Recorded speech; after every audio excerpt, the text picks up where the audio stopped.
মানে প্র্যাঙ্ক। আমি জানতাম তুমি ওর সাথে মজা করছো, তাই আমি একটু তোমার সাথে মজা করলাম, প্র্যাঙ্ক করছিলাম। কেমন লাগলো আমার অ্যাক্টিংটা বলো? ভালো করেছি না অ্যাক্টিংটা? তুমি পুরো চমকে আছো। অ্যাক্টিং? অ্যাক্টিং তো তুমি টপ লেভেলের করেছো, ফাটিয়ে দিয়েছো একদম।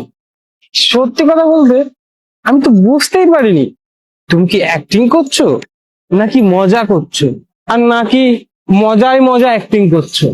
আর যেটাই ছিল সেটা তো খুবই ন্যাচারাল ছিল, আর আমি তো বুঝতেই পারিনি কোনটা সত্যি ছিল আর কোনটা মিথ্যা। আরে এসব এসব জোক প্র্যাঙ্ক ছিল, মানে মিথ্যে মিথ্যে ছিল, এগুলো সিরিয়াস কিছুই না। আমি তোমার গিফট অনেক পছন্দ করেছি। I love this iPhone. ঠিক আছে, আমি চললাম। ও, এক মিনিট, আমার ফোনটা নিতে না ভুলে গেছিলাম, অনেক এক্সপেন্সিভ তো। অনেক, তুমি ভুল ভাবছো, ওগুলো সব মজা ছিল। I am extremely sorry, please তুমি কিছু মনে করো না।